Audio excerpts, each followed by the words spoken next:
paz do Senhor, meus irmãos. Hoje vamos falar um pouco sobre Judá, que recebe o direito da primogenitura do seu pai Jacó.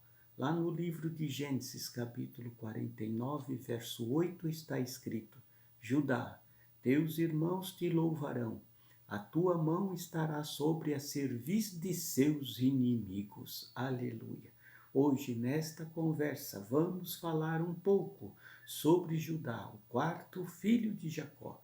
Este, o filho de Lia, primeira esposa de Jacó, e foi também, de acordo com o relato bíblico, quem sugeriu aos outros 9 irmãos que José, ao invés de ser morto, fosse vendido aos ismaelitas, quando José foi levado para o Egito. Note que da primeira esposa Lia nasceram de princípio Ruben, Simeão, Levi e Judá. Isso está lá no livro de Gênesis, capítulo 29, verso 31 a 35. Como Raquel, a segunda esposa de Jacó, durante muito tempo não conseguiu gerar filhos, ela, como de costume, oferece Bila, sua serva, para gerar filhos para Jacó, que seriam considerados dela. Nasceram então Dan e Naphtali. Está lá no livro de Gênesis, capítulo 30, verso 1 a 8.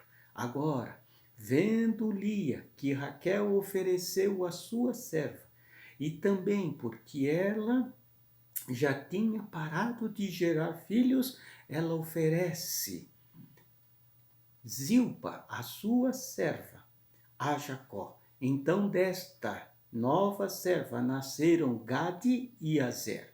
Mas depois disso, Lia volta a gerar filhos novamente, e nasceram Issacar e Zebulon. Gênesis capítulo 30, verso 17 a 20. Finalmente, Raquel consegue engravidar, pois diz a palavra de Deus que se lembrou dela e ouviu a voz dela o Senhor e abriu a sua madre. Então deu à luz a José. Gênesis capítulo 30, verso 22 a 25. Todos esses filhos nasceram enquanto Jacó esteve em Padã Arã, nas terras de Labão, seu tio. Mas Jacó resolve voltar para Canaã, e neste tempo Raquel engravidou mais uma vez e deu à luz a Benjamim, num parto muito difícil. Gênesis capítulo 35, verso 16 a 21. Nesta conversa de hoje, vamos perceber que a respeito do filho Judá foram profetizadas algumas coisas muito importantes, e também como verificamos no relato do nascimento dos filhos de Jacó.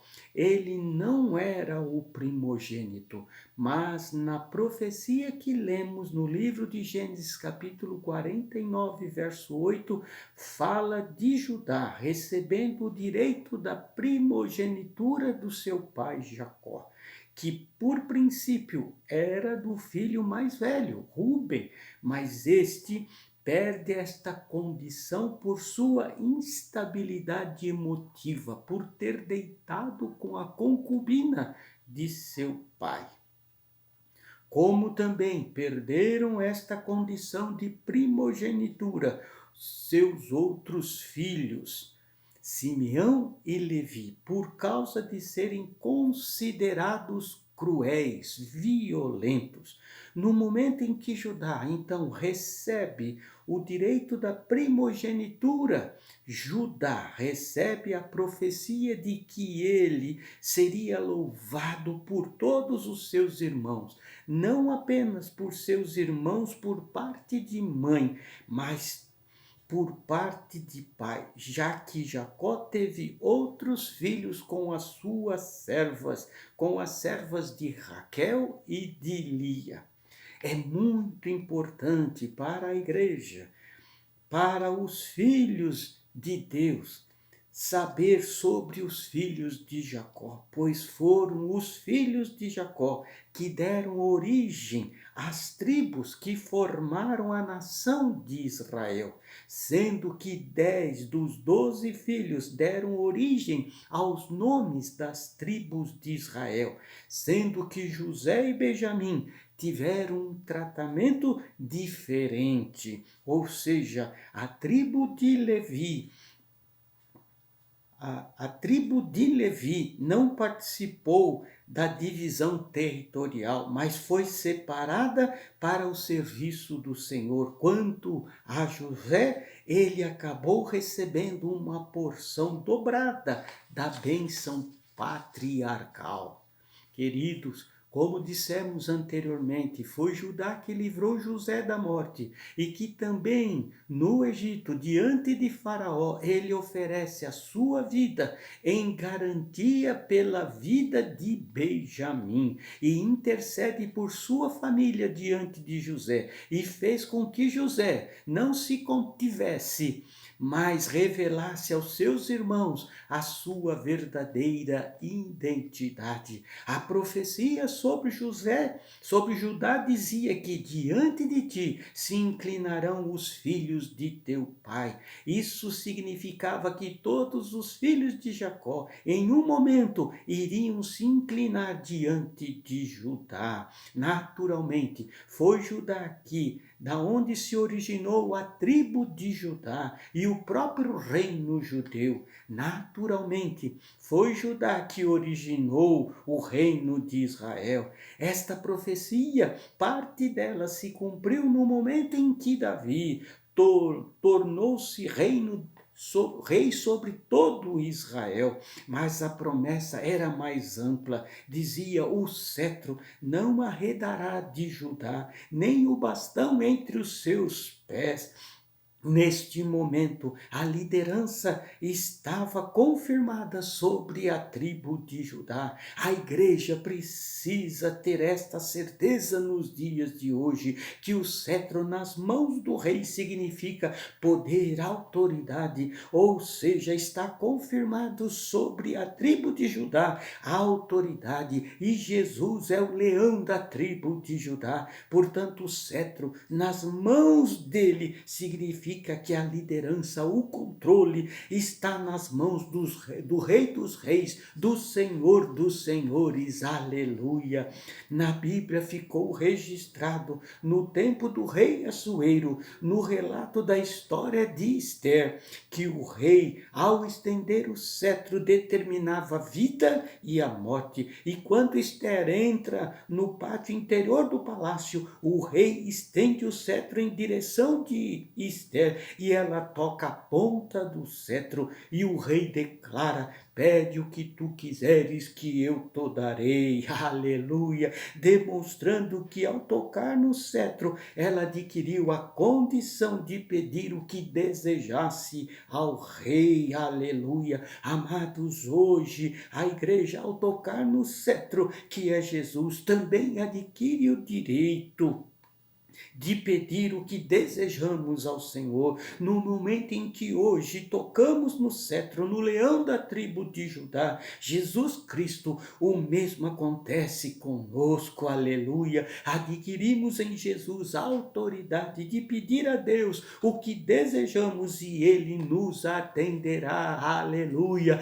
Creia nisso, meu amado irmão. Amados, assim como Judá não era o primogênito, mas adquiriu esta condição diante de Deus, nós hoje, como igreja, como está escrito lá no livro de Hebreus, capítulo 12, verso 22 a 23, que diz: mas tende chegado ao monte de Sião, a cidade do Deus vivo, a Jerusalém, a celestial e incontável hostes de anjos, e a universal assembleia, e a igreja dos primogênitos, arrolados aos céus, e a Deus, o juiz de todos, e aos espíritos dos justos aperfeiçoados, e a Jesus, o mediador da nova aliança, e ao sangue da aspersão que fala coisas superiores ao que fala próprio sangue de Abel.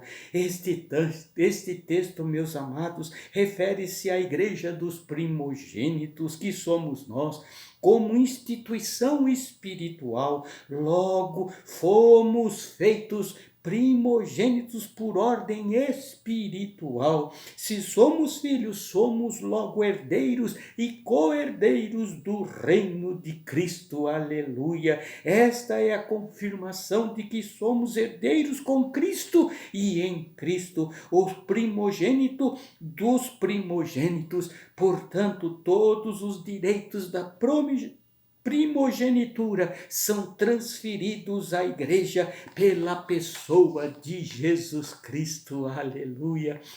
Hoje, através desta conversa, nosso Deus está falando à sua igreja para tomarmos posse daquilo que em Jesus nos foi prometido e nos pertence por direito. A igreja nesses dias precisa se revestir dos seus direitos espirituais, direitos de primogenitura e conquistar lugares de honra, sermos sacerdotes e profetas em meio a esta geração corrompida e perversa. Deus nos convoca para sermos sementes de bênçãos para todas as nações, para os nossos familiares, amigos e todos que estão ao nosso derredor. É nosso direito de herança, somos primogênitos em Cristo Jesus. Aleluia! Queridos, entenda esta importância, entenda a importância de sermos como igreja hoje, a igreja dos primogênitos. Não temos somente